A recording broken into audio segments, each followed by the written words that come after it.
IPL 2025 शुरू हुआ तो क्रिकेट फैंस को एक नई कंट्रोवर्सी पता चली। पता चला कि इस बार आईपीएल में इरफान पठान कमेंट्री करते हुए नहीं दिखाई देंगे। उसके बाद लोगों ने वजह ढूंढनी शुरू कर दी और जब तक वजह सामने आ पाती उससे पहले इरफान पठान ने अपना यूट्यूब चैनल लॉन्च कर दिया।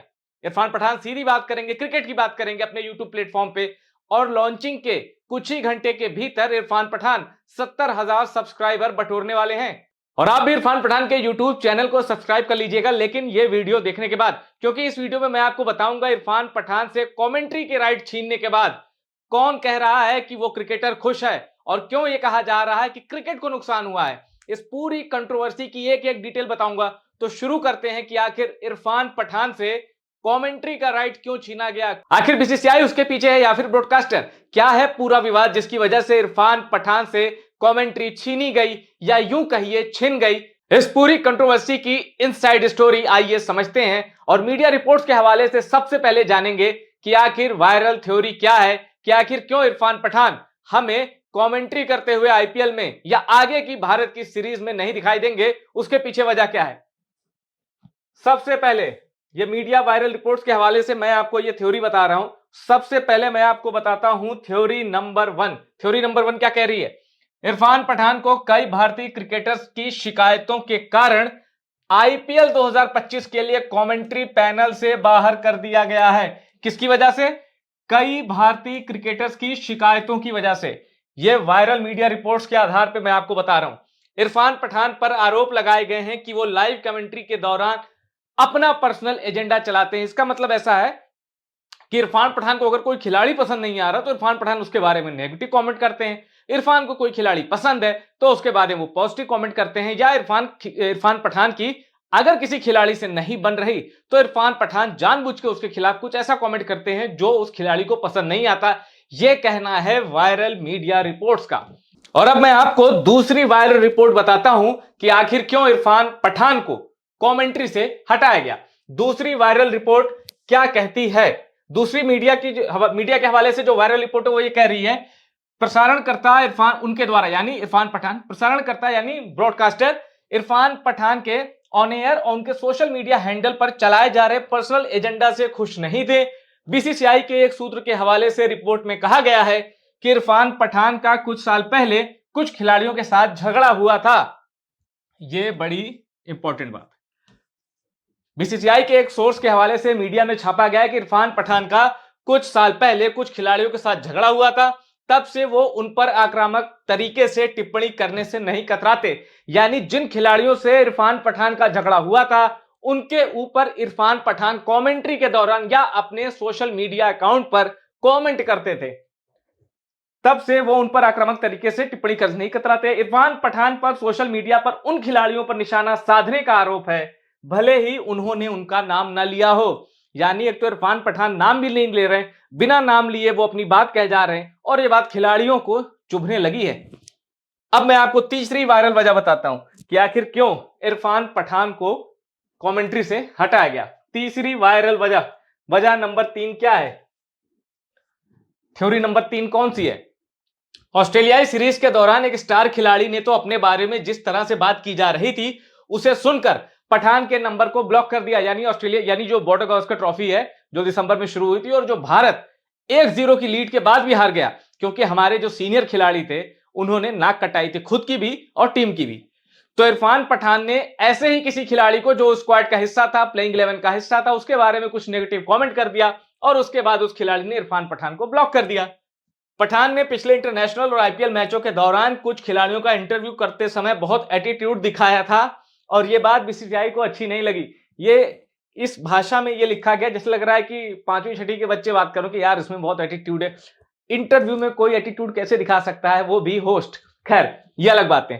अब इन वायरल रिपोर्ट्स के आधार पर यह कहा जा रहा है कि बीसीसीआई ब्रॉडकास्टर का पंगा हुआ इरफान पठान से, जिसकी असली वजह बने क्रिकेटर्स, क्योंकि शिकायत क्रिकेटर्स ने की थी कि भाई ये तो अपना पर्सनल एजेंडा चला रहे हैं। लेकिन क्या यह बात सच है? जो क्रिकेटर्स ये कहते हैं कि हमें किसी की आलोचना से फर्क नहीं पड़ता, जिस क्रिकेट टीम का कप्तान ये कहता है कि कोई माइक लेके क्या बोलता है, कोई लैपटॉप खोल के क्या बोलता है, हमें फर्क नहीं पड़ता, उस टीम को फर्क कैसे पड़ गया? आखिर इरफान पठान से खिलाड़ियों को दिक्कत क्या होने लगी? और एक जगह तो मैं ये भी पढ़ रहा था कि चूंकि इरफान और उनके भाई एक एकेडमी चलाते हैं, CAP, cricket academy of Pathan, तो इस एकेडमी को भी कंट्रोवर्सी जोड़ दिया गया। अरे भाई, अगर ये विराट कोहली या रोहित शर्मा के ऊपर कुछ कह रहे हैं तो एकेडमी का लड़का थोड़ी ना कि उनको रिप्लेस कर लेगा। और दूसरी चीज, बॉर्डर गावस्कर ट्रॉफी के दौरान इन्होंने रोहित शर्मा और विराट कोहली के बारे में कमेंट किया था, और वो कमेंट क्रिटिकल था, आंकड़ों के लिहाज से फैक्चुअल था, और वो कमेंट कहीं से भी डेरोगेटरी नहीं था, कहीं से भी खराब नहीं था। अगर आप इंडिया के लिए खेलते हैं और सोशल मीडिया पे आपका ध्यान है तो फिर थोड़ी सी दिक्कत होगी। और मुझे सबसे बड़ी हैरानी इस बात की है कि सुनील गावस्कर के बारे में भी इंडिया के एक टॉप मोस्ट क्रिकेटर में शुमार एक शख्स ने सुनील गावस्कर की भी शिकायत की थी। बताइए। तो देखिए, क्रिकेट हीरो आपका कोई भी हो सकता है और आपके पसंद का सम्मान है। आपको हो सकता है कि सचिन तेंदुलकर आपके सबसे बड़े स्पोर्ट्स पर्सन हो, आपके सबसे फेवरेट स्पोर्ट्स पर्सन, आपको सबसे ज्यादा पसंद हो। कपिल देव हो सकता है आपके हीरो हो सकता है आपको सबसे ज्यादा पसंद हो। लेकिन क्रिकेट की जो नॉलेज कमेंट्री करते हुए सुनील गावस्कर शेयर करते हैं, ऐसा क्रिकेट को महीन, ऐसा क्रिकेट को बारीक, ऐसा क्रिकेट को इंटेंस तरीके से समझने वाला क्रिकेटर मुझे नहीं लगता दुनिया में किसी के पास है। और हमारे खिलाड़ियों ने क्या किया, सुनील गावस्कर की भी शिकायत कर दी कि इनकी टिप्पणी जरा टीम के अगेंस्ट रहती है। मतलब आप एक तरफ कहते हैं कि हम तो ध्यान भी नहीं देते, दूसरी तरफ आप ध्यान दे रहे हैं। खैर, यह अलग बात है। अब मैं आपको इंडियन क्रिकेट की कुछ ऐसी कंट्रोवर्सी बताऊंगा जो कमेंटेटर्स पर भारी पड़ गई, यानी कमेंट करना मुश्किल हो गया और फिर उनसे उनकी जॉब छीन ली गई। यानी वो कमेंट्री कर रहे थे, उनको कमेंट्री से हटा दिया गया। किसके साथ ऐसा हुआ, किस क्रिकेटर की वजह से हुआ, क्यों हुआ, क्या है पूरी कंट्रोवर्सी, आइए जरा कुछ पास के चैप्टर्स ओपन करते हैं। पहला विवाद मैं आपको बताता हूं, हर्षा भोगले, महेंद्र सिंह धोनी और अमिताभ बच्चन। आप कहेंगे कि ये तीनों कैसे एक कंट्रोवर्सी में आ गए। देखते हैं क्या हुआ था 2016 में। कहा जाता है कि धोनी ने साल 2016 में हर्षा भोगले की कमेंट्री पर नाराजगी जताई थी, क्योंकि वो अक्सर भारतीय खिलाड़ियों की आलोचना करते थे। इस दौरान बॉलीवुड के महानायक अमिताभ बच्चन ने भी एक बार हर्षा भोगले की कमेंट्री पर बिना उनका नाम लिए निशाना साधा था। अब देखिए, अमिताभ बच्चन ने ट्वीट क्या किया था। With all due respects, it would be really worthy of an Indian commentator to speak more about our players than other all the time. अब अमिताभ बच्चन ने एन इंडियन कमेंटेटर शब्द का इस्तेमाल किया, जो कि हर्षा भोगले के लिए था। अब हर्षा भोगले ने आखिर ऐसा क्या कह दिया था। दरअसल 2016 के T20 वर्ल्ड कप में भारत सेमीफाइनल में हार गया था वेस्टइंडीज के हाथों। उस पूरी सीरीज के दौरान हर्षा भोगले ने इंडियन क्रिकेटर्स को लेकर कुछ कमेंट किया, जिसके बाद अमिताभ बच्चन को वो कमेंट पसंद नहीं आया। और कोइंसिडेंस ये है कि सोर्सेस कहते हैं कि महेंद्र सिंह धोनी ने हर्षा भोगले के कमेंट्री पर नाराजगी जताई थी। यह भी कहा जाता है कि अमिताभ बच्चन के इस ट्वीट को महेंद्र सिंह धोनी ने लाइक किया था। अब उसके बाद हर्षा भोगले से कमेंट्री नहीं करवाई जाती, कमेंट्री के अधिकार हर्षा भोगले से छीन लिए जाते हैं, या यूं कहिए उनको बैन कर दिया जाता है। बीसीसीआई इस विवाद में कहां से कूदा, इसका जवाब हर्षा भोगले ही दे सकते थे।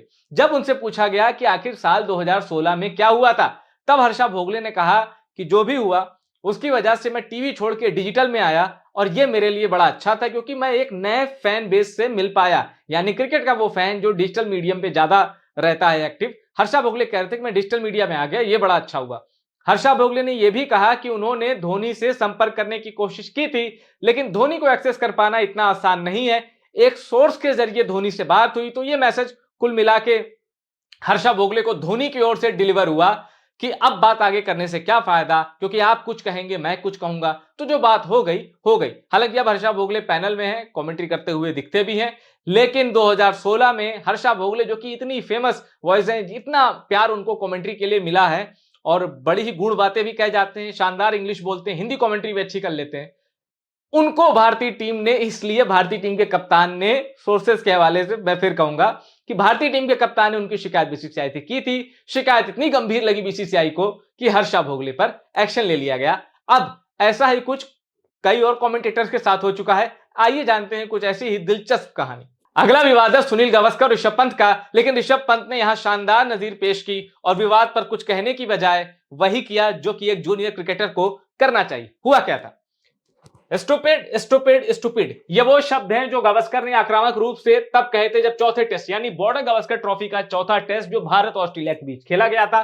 जब पंत 28 रन पर आउट हुए थे, जिसके बाद भारत की पारी लड़खड़ा गई थी। आईपीएल 2025 से पहले प्रमोशन वीडियो में पंत को गावस्कर की लाइन की नकल और मुस्कुराते हुए वीडियो शूट किया, यानी एक प्रमोशनल वीडियो शूट किया ऋषभ पंत ने, जिसमें वही शब्द बोले, स्टूपिड स्टूपिड स्टूपिड।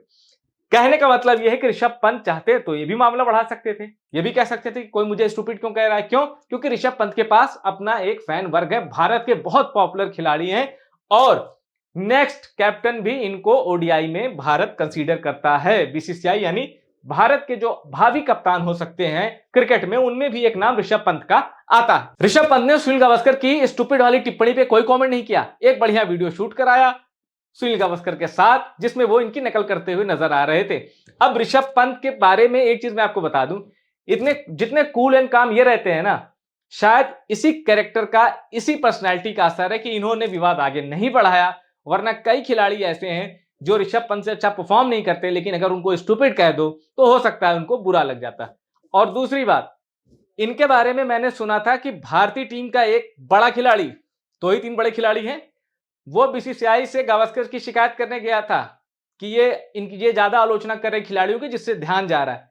मेरे भाइयों, क्रिकेट कमेंटेटर कमेंट नहीं करेगा तो क्या करेगा? और भारत में जितने भी क्रिकेटर हैं जो सोशल मीडिया पे एक्टिव रहते हैं, क्रिकेट पे कमेंट्री करते हैं और पोस्ट मैच एनालिसिस भी टीवी न्यूज चैनल्स पर करते हैं, सिर्फ कपिल देव को छोड़ दें, किसी भारतीय क्रिकेटर की इतनी हैसियत नहीं है कि सुनील गावस्कर को डांट लगा सके, उनसे नाराज हो सके, उनको कुछ भला बुरा बोल सके। सुनील गावस्कर एक ऐसा खिलाड़ी है जो क्रिकेट को हर पल जीता है। मतलब अगर सुनील गावस्कर ने कोई कमेंट किया है, 99.9% वो कमेंट सही होगा। तो ऋषभ पंत ने सुनील गावस्कर वाले विवाद को आगे नहीं बढ़ाया, लेकिन टीम इंडिया का एक बहुत बड़ा खिलाड़ी है जिसके भी करोड़ों फैन है, उसने सुनील गावस्कर की शिकायत की थी।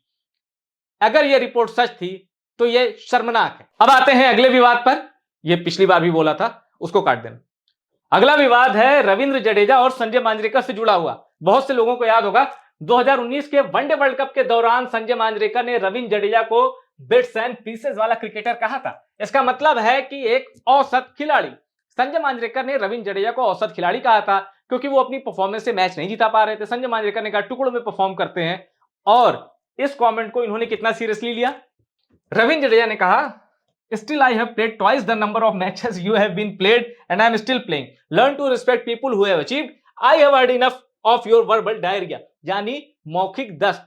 संजय मांजरेकर के कमेंट को मौखिक दस्त कहा था रविंद्र जडेजा ने। और मैं आपको एक दिलचस्प चीज बताऊं, 2019 के सेमीफाइनल में जब भारत का मुकाबला न्यूजीलैंड से हो रहा था, भारत का टॉप ऑर्डर लड़खड़ा गया, बारिश हुई थी उस मैच में, और वो मैच भारत जब हार रहा था, आसान सा टारगेट था, लेकिन भारत लड़खड़ा गया, हार की दहलीज पे पहुंच गया। तब रविंद्र जडेजा ने शानदार प्रदर्शन किया, 50 लगाया, और रविंद्र जडेजा ने ग्राउंड पे ही संजय मांजरेकर को जवाब देना शुरू कर दिया। उनका जेस्चर ऐसा था जैसे वो संजय मांजरेकर को जवाब दे रहे हो, जबकि रविंद्र जडेजा का सबसे पहला काम होना चाहिए भारत को जीत दिलाना, क्योंकि जब भारत का सवाल होता है तो ना तो ये मायने रखते हैं ना ये मायने रखते हैं। भारत जीत जाता तो रविंद्र जडेजा अपने आप जवाब दे देते, उन्हें मैच से पहले संजय मांजरेकर को जवाब देने की क्या जरूरत थी। और वो मैच रविंद्र जडेजा इतनी शानदार पारी खेलने के बावजूद भी जिता नहीं पाए। मायने तो जीत रखती है, आप कितना भी अच्छा खेलें, भारत अगर फाइनल सेमीफाइनल हार गया तो फिर आपके प्रदर्शन की क्या वैल्यू है। रविंद्र जडेजा ने अपने प्रदर्शन की वैल्यू शायद ज्यादा समझी, इसीलिए भारत को जिताने से पहले वो संजय मांजरेकर को जवाब देने लगे ग्राउंड में। तो ये एटीट्यूड एक खिलाड़ी के तौर पर उनका खराब था। संजय मांजरेकर बड़े हैं, अगर कुछ कह भी रहे हैं तो सुन लो, प्रदर्शन से जवाब दो। हमारे कैसे खिलाड़ी हैं जो कहते हैं कि परफॉर्मेंस से जवाब दूंगा, लेकिन वो भी कमेंट्री या आलोचना बर्दाश्त नहीं कर पाते और जाके चुपके से बीसीसीआई से शिकायत कर देते हैं। अब हम फिर लौटते हैं इरफान पठान पे। इरफान पठान को कमेंट्री पैनल से क्यों हटाया गया, इसकी मैंने वायरल थ्योरी आपको बता दी। यह भी बता दिया कि पुराने कौन से विवाद थे जो कमेंटेटर से रहे थे और उनको कमेंट्री से कुछ वक्त के लिए हटा दिया गया था। अब इरफान पठान मूव ऑन कर चुके हैं, यानी कि अपना यूट्यूब चैनल खोल लिया है। कुछ ही घंटे के भीतर 70,000 सब्सक्राइबर हो गए हैं। और बहुत कम आप लोगों ने देखा होगा कि एक यूट्यूब चैनल जो कि अलग फील्ड का हो कहे कि जाइए आप सब्सक्राइब करिए, जब तक कि उनमें कुछ आपसी रिश्ते बहुत अच्छे ना हो। मैं इनसे कभी मिला भी नहीं हूं, लेकिन इरफान पठान के बारे में मैं कहूंगा कि जाइए और उनका यूट्यूब चैनल सब्सक्राइब करिए। क्यों? क्योंकि अगर इन्होंने किसी के खिलाफ पर्सनल एजेंडा चलाया है तो बीसीसीआई को वो नाम सामने रखना चाहिए, और अगर नहीं चलाया है, सिर्फ क्रिकेटर्स की शिकायत पर इनके खिलाफ एक्शन लिया गया है, तो ये बहुत ही शर्मनाक फैसला है। क्यों? क्योंकि इससे उन क्रिकेटर्स को तो चैन मिल जाएगा। किसी को इस तरह हटा के उन क्रिकेटर्स को तो चैन मिल जाएगा, लेकिन क्रिकेट का नुकसान होगा, क्योंकि कमेंट्री का मतलब होता है आपकी खामियां होंगी तो हम बताएंगे। आपको अगर मॉडर्न क्रिकेट का सबसे ग्रेटेस्ट बैट्समैन कहा जाएगा और आप एक सीरीज में 26 के औसत से कई सालों तक रन बनाएंगे तो आप पे तो सवाल उठेंगे। लेकिन क्या इरफान पठान के पास इतना भी हक नहीं है? क्या वो हक उन्हीं क्रिकेटर्स को है जो आपसे उम्र में बड़े हैं? या फिर कमेंट्री का मतलब क्या होता है? क्या वो आपके एज लग के चौका जाए तो आप कहें वाह क्या खेला है? ये तो नहीं होता कमेंट्री का मतलब। आप गलती करेंगे तो बोला जाएगा। अगर आप खराब खेलेंगे तो आप खुद तो खराब खेल ही रहे हैं।